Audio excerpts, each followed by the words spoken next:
Warhammer 40 000 Boltgun to stylowe połączenie pixelartowego boomer shootera z mrocznym 40 milenium.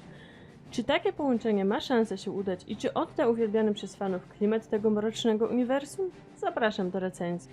Warhammer 40 000 Boltgun pozwoli nam wcielić się w dzielnego wojownika Adeptus Astartes, prawdziwego Space Marine, nadczłowieka stworzonego tylko po to, by chronić ludzkość oraz niszczyć wszelkie zło, które może zaszkodzić Imperium Człowieka.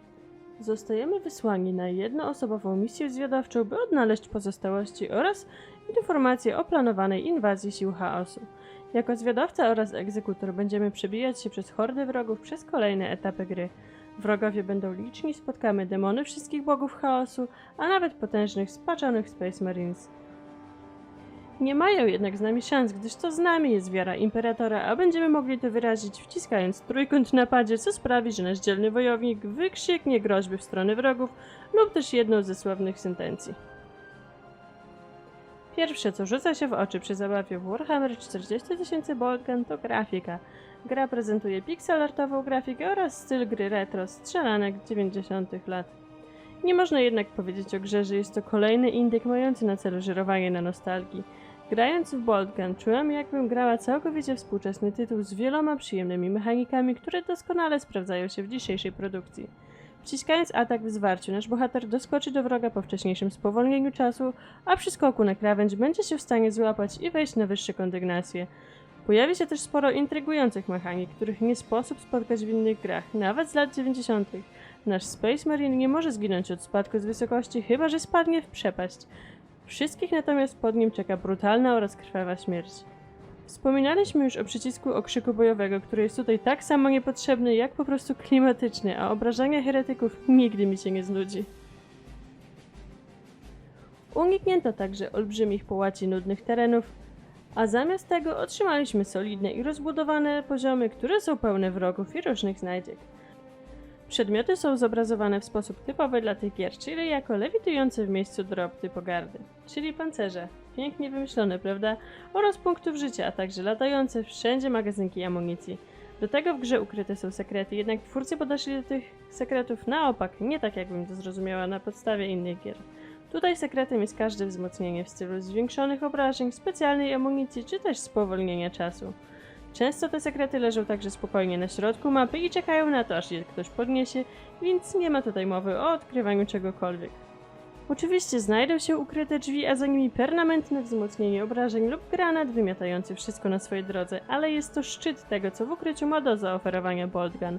A jest to wielka szkoda i stracony potencjał, bo bardzo szybko odechciało mi się lizania ścian i szukania sekretów. Bo po co, skoro najlepsze co mogło się znaleźć to +1 do siły dla Boltera. Mech.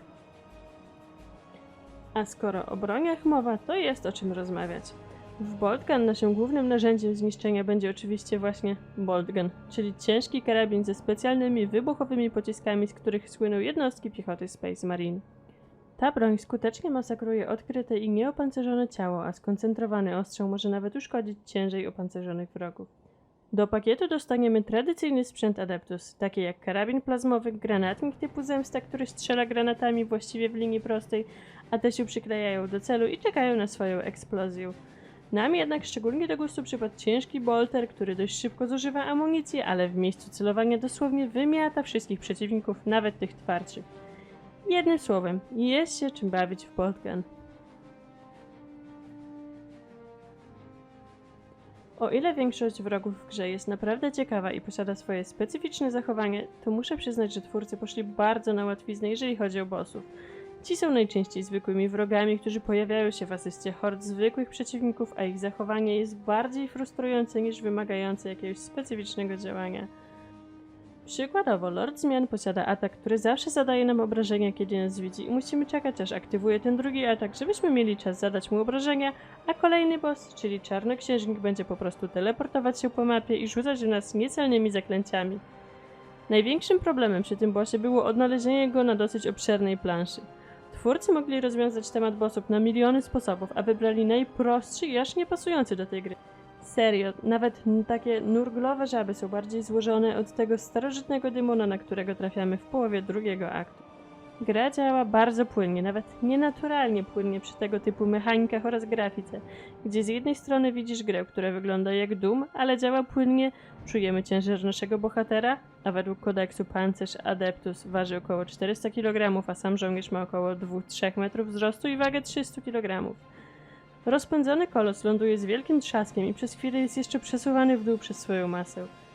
Muzyka jest typowa dla gier Warhammera, czyli ciężka, epicka i oddająca klimat tego uniwersum. Twórcy balansowali na cienkiej linii między komedią, patosem i mrokiem, jednak według mnie wywiązali się z postawionego przed nimi wyzwania i gra idealnie znajduje się gdzieś pośrodku tych trzech wyznaczników. Boltgun to kolejny tytuł podszuta z Blood and Thief, który pokazuje, że Warhammer 40 000 nie zawsze musi być mrocznym uniwersum z głęboko wsadzonym kijem. Pokazanie niektórych rzeczy w sposób bardziej luźny, zachowując pewien mrok oraz powagę, także przydaje się w dostarczaniu naprawdę ciekawych i unikalnych doznań artystycznych dla każdego fana gier wideo. Boltgun jest właśnie dzięki temu grą unikatową, bo łączy wiele elementów w jeden solidny tytuł. Nawiązanie do retro gier, ale we współczesnej i grywalnej formie. Boltgun jest wciągający i bardzo dobrze grywalny na konsoli PlayStation. Pad został odpowiednio zaimplementowany, a rozgrywka jest na tyle luźna z lekkim aim assist, że nie musimy się napinać przy celowaniu, siedząc wygodnie na kanapie przed telewizorem.